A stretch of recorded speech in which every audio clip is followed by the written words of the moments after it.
हमारे पास तो अल्फाज नहीं है कि कैसे उन खानदान को, उस परिवार को जो अपने दो नौजवानों को उन्होंने खो दिया है, हम कोशिश करेंगे उनसे मुलाकात करेंगे। मगर मैं शुरू से कह रहा हूं कि ये जो वाक़यात और इंसिडेंट्स हो रहे हैं, ये सिर्फ और सिर्फ इसलिए हो रहे हैं क्योंकि बीजेपी इन तमाम ऑर्गेनाइजेशंस की मदद करती है, इनको ताकत देती है, और इस ऑर्गेनाइजेशंस की बीजेपी सरपरस्ती करती है। इसीलिए पुलिस और प्रशासन जो है फौरन उन पर एक्शन नहीं लेती है। और अफसोस की ये बात है कि राजस्थान में अगर राजस्थान की सरकार जिस वक्त ये कंप्लेन की गई जुनैद और नासिर के बारे में फौरन हरकत में आ जाती तो शायद ये लोग राजस्थान के बॉर्डर को छोड़ भी नहीं सकते थे। मानेसर से 150 किलोमीटर का सफर तय करके आना और यहाँ पर इन दोनों बच्चों को किडनैप करना, फिर उनको बेतहाशा उनको मारना और फिर उनकी जली हुई लाश और जली हुई गाड़ी मिलना, ये दर्दनाक वाकया है। ये सिर्फ मुसलमानों का या मेवात के मेव मुसलमानों का इशू नहीं है। ये एक तमाम जो लोग रूल ऑफ लॉ पर भरोसा रखते हैं, संविधान पर भरोसा रखते हैं, उनको सोचना चाहिए। और अगर बीजेपी इसी तरह से हरियाणा की सरकार इनकी मदद करती रहेगी, इनकी सरपरस्ती करती रहेगी, तो ये तो ठीक नहीं है।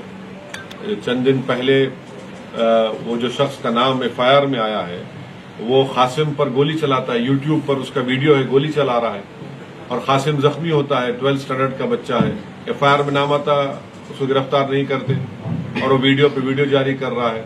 फिर एक वारिस नाम का एक लड़का था, जो 3 लोग गाड़ी में एक्सीडेंट हुई, फेसबुक पर लाइव टेलीकास्ट कर रहा है, वारिस के मुंह से खून बह रहा है।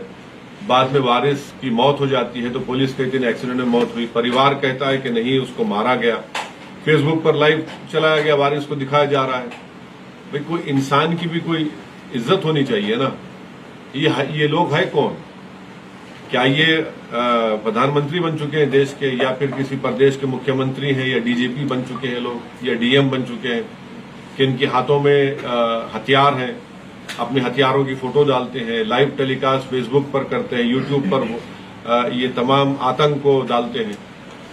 ये तो सरकार को सोचना चाहिए, सरकारों को। अगर आप इस तरह से ये जो लोग रेडिकलाइज हो चुके हैं, इनको अगर आप नहीं रोकेंगे तो फिर ये तो देश के लिए खतरा बन जाएंगे, और खतरा बन चुके हैं लोग। इस प्रकरण में जिस व्यक्ति का नाम आ रहा है उसने अपने आप का लेना देना नहीं बताया कि संगठन से कोई लेना देना। जिस व्यक्ति का इस एफआईआर में नाम आया है, इस मामले में नाम आया, उसने कहा कि हमारा कुछ लेना देना नहीं, मैं उनको जानता नहीं, इस संबंध इससे मेरा कुछ नहीं।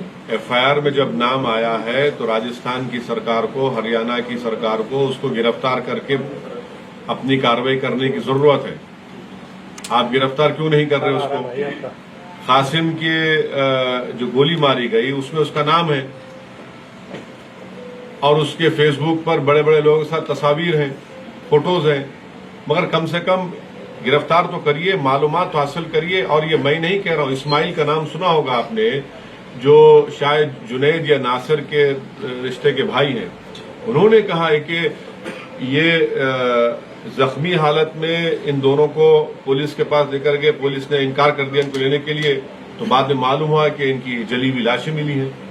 ये नासिर का कहना है, मेरा नहीं है, नासिर ने कहा है आपको, मीडिया को। जी ओवैसी साहब, मैं उसी बात को आपसे सुनना चाह रहा था। आपने कल भी ये कहा कि गवर्नमेंट ऑफ राजस्थान ने देरी की, लेकिन अगर पूरी घटना की तफसील को अगर आप देखें तो हरियाणा थाने में ये तमाम लोग पहुंचते हैं घायलों को लेकर, हरियाणा की पुलिस कोई कार्रवाई नहीं करती। दूसरी तरफ परिवार वालों ने एफआईआर लगभग 16 घंटे बाद कराई और तब तक हरियाणा पुलिस इत्तला कर चुकी थी राजस्थान पुलिस को कि 2 लोग हैं आपके और इस तरीके से घायल हैं। तो ऐसे में राजस्थान सरकार अगर मुआवजा दे रही है तो आपको लगता है कहीं न कहीं राजस्थान सरकार की गलती आपको लगी, या केवल हरियाणा पुलिस अगर तत्परता से कार्रवाई करती?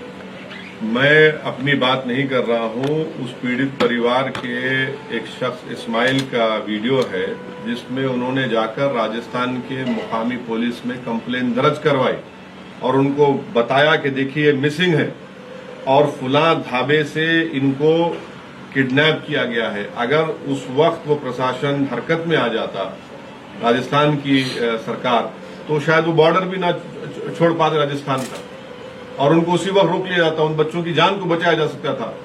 ये आप तो बात की बात कर रहे हैं, या बात की बात कर रहे हैं। अगर उनको वहीं पर उनकी कंप्लेन पर सीरियसली उसको गौर किया जाता, उस पर एक्शन लिया जाता, तो आप बॉर्डर को बंद कर सकते थे, 10 चीजें कर सकते थे, आप उनका लोकेशन मालूम कर सकते थे। मगर आपने देरी कर दी, आपने कहा कि छोड़ो ये होता रहता है। वो नतीजा देख रहे हैं कि आज वो नौजवान बच्चे अपनी जान खो दिए। माहौल इतना तनाव में, ऐसा लगता नहीं आपको अगर आप खामा और पहाड़ी इलाके में जाएंगे तो माहौल बिगड़ सकता है, खासतौर पर लॉ एंड ऑर्डर के लिहाज से? देखिए, मेरा प्रोग्राम पहले से बना हुआ था, आप जानते हैं, ये मेरा प्रोग्राम पहले से बना हुआ था और मेरा प्रोग्राम जारी रहेगा। जब मुकामी मंत्री जा सकते हैं तो मैं क्यों नहीं जा सकता हूं? और आपको क्यों ऐसा खुदा ना खास्ता लग रहा है कि मेरे जाने से कुछ होगा? ओवैसी साहब, ये पूरा मामला गौतस्कर वर्सेज गौरक्षक है क्या? देखिए, एक बात सुनिए, ना आपको, ना मुझे, ना इन तमाम लोगों को कानून को अपने हाथ में लेने की इजाजत है। अगर आप इजाजत दे देंगे कि तुम तय करोगे किसको पकड़ना, किसको मारना, किसको छोड़ना, तो फिर आप कोर्ट को बंद कर दीजिए, पुलिस थानों को ताला लगा दीजिए और कहिए कि बेटा आतंक फैलाओ। अगर आप ये चाहते हैं कि रूल ऑफ लॉ से देश चले, संविधान से देश चले, तो प्रशासन को, पुलिस को, कोर्ट को अपना अपना काम करने की इजाजत मिलनी चाहिए, उनको काम करने का मौका मिलना चाहिए। अगर कोई ये तय करेगा कि मैं गुंडा हूं या आप गुंडे हैं, आप तस्करी कर रहे हैं, नहीं कर रहे हैं, तो फिर पुलिस और कोर्ट की हमको जरूरत नहीं रहेगी। फिर हर कोई ये तय कर लेगा कि इसको हम गोली मारेंगे, इसको नहीं मारेंगे। तो देश चलेगा तो संविधान से चलेगा। और क्योंकि जो सरकारें हैं वो डरती है इन लोगों के खिलाफ एक्शन लेने से। ये असल वोट बैंक पॉलिटिक्स है। अभी तक जो सरकार ने मुआवजे का ऐलान किया, आप संतुष्ट हैं या आपको लगता है? देखिए सर, आपकी और मेरी और आपके परिवार वालों की जान की कीमत कोई नहीं लगा सकता, कोई नहीं लगा सकता। अब उस परिवार पर क्या गुजर रही होगी जब वो देख रहे होंगे उनके जली हुई लाशों को। आप बताइए, अगर मैं आपको बताऊं कि भाई ये जली हुई लाश और पैसे ले लो, तो वो तो बोलेंगे भाई हमको ये चाहिए था, ये जिंदा चाहिए था, इसकी औलाद है, इसके माँ बाप हैं, इसके भाई बहन है। तो ये इस चीज है कि इंसान की जान की भी कीमत कोई होनी चाहिए ना, और जान की कीमत ये कि उसको बचाया जाए। ओवैसी साहब, एक बड़ा सवाल ये भी है कि जो इस प्रकरण में 2 व्यक्तियों का नाम आया है जिनकी डेड बॉडी वहां पे मिली है जली हुई स्थिति में, उनमें से एक पर गौतस्करी के कई सारे मामले दर्ज हैं। बिल्कुल, तो मार देंगे उसको, आप मार देंगे, आप मुझ पर भी केस कर तो गोली मार देंगे मुझे आप। तो अदालत किस लिए है, पुलिस किस लिए है? आप इस तरह का सवाल करके जस्टिफाई मत करिए इस खतरे को। मैं आपसे बड़ी इज्जत से कह रहा हूँ, सुनिए, नहीं, मैं आपसे बड़ी इज्जत से कह रहा हूँ कि भारत की पार्लियामेंट में, राजस्थान की विधानसभा में, हरियाणा की विधानसभा में सब पे केसेस चल रहे हैं। तो क्या उनकी जान की कीमत है और इनकी जान की कीमत नहीं है? ऐसा मत करिए। आरोपी अगर है तो कोर्ट तय करेगा।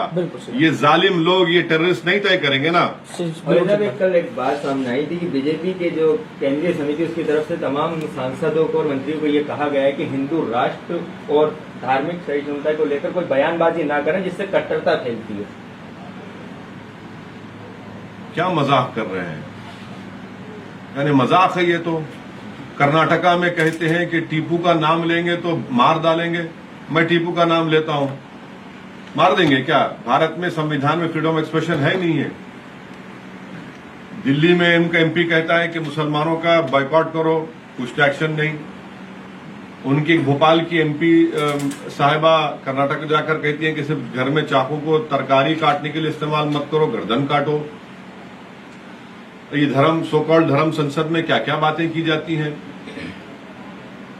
ये तय कर रहे हैं ना। पहले इसके बारे में बता दें।